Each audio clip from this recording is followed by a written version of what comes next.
అసలు కొరుకుడు తినుడు ఇది అంతా ప్రజాస్వామ్యంలో సంబంధించి ఒక 10 సంవత్సరాల కాలం పాటు ప్రభుత్వ యంత్రాంగం వ్యవస్థలు చూసిన ఒక మాజీ ముఖ్యమంత్రిగా వారి నోటి నుండి ఈ విధంగా మాటలు రావడం అనేది చాలా తెలంగాణ ప్రజలందరికీ కూడా ఎబ్బెట్టుగా ఉంది. మేము దాన్ని ఖచ్చితంగా ఖండిస్తా ఉన్నాం. ఈరోజు వారికి ఉన్న అనుభవాన్ని అనేక సందర్భాల్లో వారు చెప్తూ ఉంటారు, మేము చూస్తూ ఉంటాం. ఒక శాసనసభ్యుడిగా, ఒక పార్లమెంటు సభ్యుడిగా, ఒక కేంద్ర మంత్రిగా, రాష్ట్ర మంత్రిగా, ముఖ్యమంత్రిగా అంత గొప్ప ఉన్న వ్యక్తి 2 మంచి సలహాలు ఇస్తారు, సూచనలు ఇస్తారు. ఆ సూచనల మేరకు మేము నడిపిస్తూ ఉన్న ప్రభుత్వంలో ఇంకేదైనా చేస్తే బాగుంటుందని, ప్రజలకు మేలు జరుగుతుంది, యావత్ తెలంగాణ ప్రజలకు మేలు జరిగే అవకాశం ఉంటుందని ఆలోచన చేస్తూ ఉన్న తరుణంలో ఇష్టరాజ్యంగా అడ్డగోలుగా ఏదంటే అది మాట్లాడుతూ ఉంటే చూస్తూ ఊరుకోరు ప్రజలు. మా కాంగ్రెస్ పార్టీ కార్యకర్తలు అసలు ఊరుకోరు.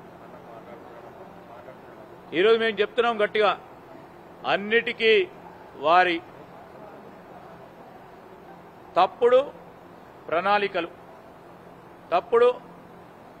ప్రణాళికబద్ధమైన కార్యాచరణ.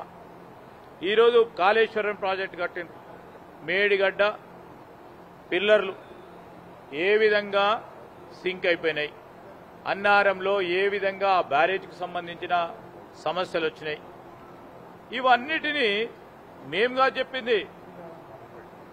కేంద్రానికి సంబంధించిన క్వాలిటీ కంట్రోల్కి సంబంధించిన నిపుణులతో పాటు డ్యామ్ సేఫ్టీకి సంబంధించిన అధికారులు స్పష్టంగా వారు పోయి చెప్తే ఇదే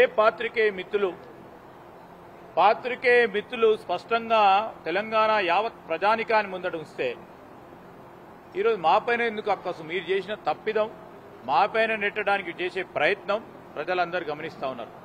కట్టింది బ్యారేజ్ వాళ్ళే, నీళ్లు వదిలింది వారి ప్రభుత్వంలోనే.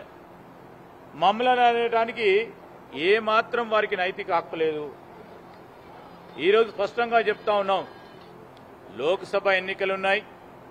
పెద్ద ఎత్తున లోక్సభ స్థానాలు గెలిచిన తర్వాత మేమిచ్చిన ప్రతి మేనిఫెస్టోలో ఉన్న ప్రతి అంశం విషయంలో వెనుకాడకుండా ఈ ఆర్థిక వ్యవస్థను అతలాకుతలం చేసిన టీఆర్ఎస్ పార్టీ ప్రభుత్వ పనితీరును ప్రజలకు తెలియజేసినాం.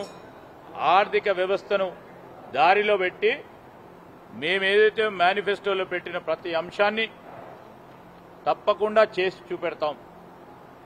మమ్మలను వాళ్ళు ఏదో మాట అంటే వారు అన్న ప్రతి మాటను ప్రజలు వాళ్ళని జరుపుతారా, వాళ్ళని కొరుకుతారా, వాళ్ళని ఏం చేస్తారో ప్రజలే వారికి జవాబు చెప్తారు. ఫోన్ ట్యాపింగ్ విషయంలో త్వరలోనే ప్రెస్ మీట్ పెట్టి మాట్లాడి దోషులను ఎవరిని లోపడేయాలో ఆయన నిర్ధారిస్తాను. ఫోన్ ట్యాపింగ్ విషయంలో ఎవరు అరెస్ట్ చేయాలో ఆయన నిర్ధారిస్తారట చెప్తానన్నారు. సరే, ఆయనకున్న అనుభవంతో చెప్పనియండి, దాని తర్వాత మాట్లాడతారు.